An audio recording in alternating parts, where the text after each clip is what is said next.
بے شک دنیا کی زندگی یہ ہمارے لیے آزمائش ہے، نہ کہ یہ عیش و آرام کی جگہ ہے۔ بندہ ہر جگہ اپنی زندگی میں عیش و آرام کو کرنا پسند کرتا ہے، تو قرآن مجید کے اندر بھی اللہ رب العالمین نے ارشاد فرمایا اور ہمیں یہ حکم ملا کہ ہم نے آپ کو دنیا کے اندر اس لیے بھیجا تاکہ آپ دنیا میں عبادت کرو اور اللہ رب العالمین کو خوش کرو۔ لیکن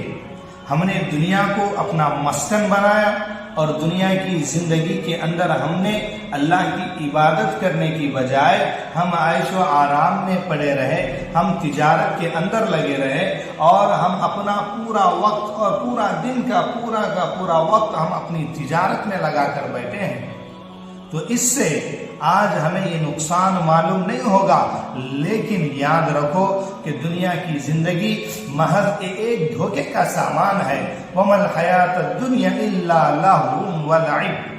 کہ دنیا کی زندگی یہ ایک کھیل اور کھلواڑ کا سامان ہے۔ اگر ہم اسی کے پیچھے لگے رہیں گے، اگر ہم دنیا کے پیچھے ہی پڑے رہیں گے اور ہم اپنی اصلاح کرنے کی بجائے، اپنے آنے والے نسلوں کی اصلاح کی بجائے، ہم اپنے بچوں کی تربیت کی بجائے ہم اپنا سارا وقت تجارت میں لگائیں، ہم اپنا سارا وقت جو ہے نا لین دین میں لگا دیں، اپنا سارا کا سارا وقت ہم اپنی کاروبار میں لگا دیں گے، تو پھر ہماری ذمہ داری بھی بہت ہے، ہماری گھروں کی ذمہ داری ہے، ہمارے اولادوں کی بھی ہم پر ذمہ داری ہے، اور اسی طرح ہر چیز کے ذمہ انسان پر ہوتی ہے۔ لیکن شرط ہے کہ اس کا ایک ٹائم متعین کرے، اس کا ایک شیڈول متعین کرے، تاکہ وہ دنیا بھی اتنی ہی کمائے، وہ دین پر بھی باقی رہے، وہ دین پر بھی چلتا رہے۔ ایسا نہیں کہ اللہ نے دنیا کو منع کیا ہے، دنیا کمانے سے اللہ نے منع کیا ہے، لیکن اللہ نے یہ ارشاد فرمایا ربنا آتنا فی الدنیا حسنہ وفی الآخرۃ حسنہ، کہ اللہ رب العالمین سے دنیا بھی بہترین مانگو اور اللہ رب العالمین سے آخرت بھی بہترین مانگو۔ اور یہ دونوں چیزیں کب ہوتی؟ جب ہماری زندگی دنیا کے اندر صفت و صلاۃ پر آ جائے اور ہماری زندگی نماز اور روزے اور زکوٰۃ جو دین کے ایمان کے ارکان ہیں، اس کے ساتھ ساتھ اخلاقیات میں اور فرائضات میں اور نوافلات میں، اور دوسری چیز یہ ہے کہ ہم لوگوں کے ساتھ معاملات اچھے رکھیں، ہم لوگوں کے ساتھ اپنے تعلقات کو اچھے رکھیں۔ جب ہمارے تعلقات اچھے ہوگی تو ہماری زندگی بہترین ثابت ہوگی۔ اور آخرت نمازوں کے اعتبار سے حکم الہی پر عمل کرنا، اللہ رب العالمین کے حکم آوری کرنا، اور اللہ رب العالمین نے جو ہمیں بتایا ہے، جو حکم اللہ نے ہمیں دیا ہے، ان حکم کو پورا کرنا اور اللہ کو بھی راضی کرنا۔ تو اس سے اللہ رب العالمین جب خوش ہو جاتے ہیں تو ظاہر سے بات ہے اللہ رب العالمین ہمیں دنیا بھی بہترین عطا کرتے ہیں اور آخرت بھی بہترین عطا کرتے ہیں۔ اگر ہم صرف اپنی پوری زندگی دنیا میں لگا دیں گے تو پھر آخرت میں ہمارے لیے حصہ کون بنے گا؟ یہ ہمیں سوچنا چاہیے۔ ظاہر سے بات ہے میرے بھائیوں، ہم دنیا کے اندر اتنا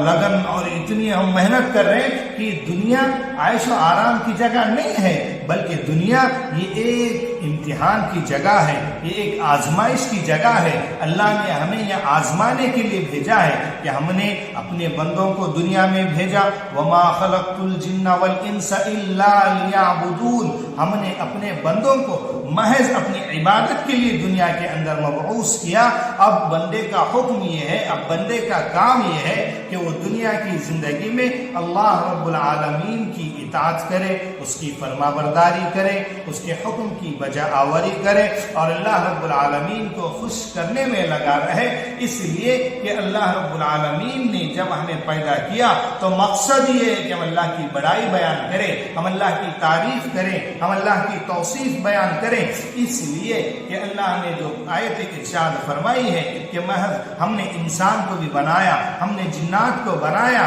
کیوں؟ تاکہ وہ ہماری عبادت کرے۔ ہم اللہ کی عبادت کو چھوڑ کر ہم لوگوں کی عبادت کی طرف چلے چلے گئے, ہم اللہ کی عبادت کو چھوڑ کر ہم اللہ کو ناراض کر کے لوگوں کو خوش کرنے کی طرف چلے گئے, تو پھر یہ تو دنیا کا معاملہ ہے. دنیا میں آپ جتنے لوگوں کو خوش کرو گے کوئی خوش نہیں ہوگا, لیکن یاد رکھو تم اللہ کو خوش کرو, اللہ ضرور بھی ضرور خوش ہوگا. اور اللہ رب العالمین اگر خوش ہو گئے تو پھر یاد رکھو پوری دنیا ہم سے خوش ہو.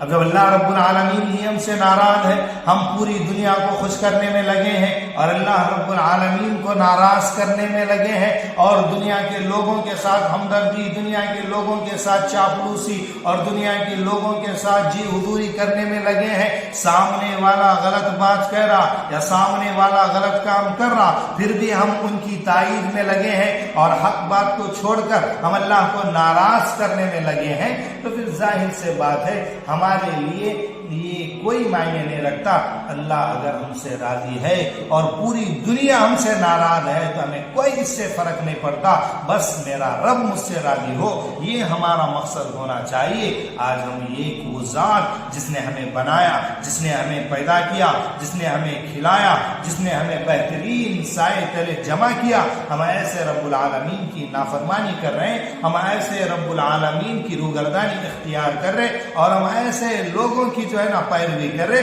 جس کو اللہ رب العالمین نے بنایا. ان لوگوں کو بھی اللہ نے ہی بنایا, ہم ان کی تائید کر رہے, ہم ان کو خوش کر رہے, ہم ان کی پیروی کر رہے, لیکن حقیقی معنی یہ ہے کہ میرے بھائیوں ہمیں خوش اللہ کو کرنا چاہیے. لوگوں کی ملامت کرنے والوں کی ملامت کو سننا نہیں چاہیے, بلکہ ہمیں یہ قدم اٹھانا چاہیے کہ دنیا ہمارے لیے کیا سوچتی ہے کوئی معنی نہیں رکھتا, دنیا ہمارے لیے کیا کہتی ہے کوئی معنی نہیں رکھتا. بس انسان کو اس بات پر ثابت قدم ہونا چاہیے کہ مجھ سے میرا رب راضی ہو جائے, مجھ سے میرا رب خوش ہو جائے. جب میرا رب خوش ہو جائے تو پھر یقین جانو کہ پوری دنیا اللہ رب العالمین ہمارے لیے خوش کرے. تو بولنے کا مقصد یہ ہے کہ میرے بھائیوں, بزرگوں, دوستوں, کہ دنیا یہ عیش کی جگہ نہیں ہے بلکہ دنیا یہ آزمائش کی جگہ ہے.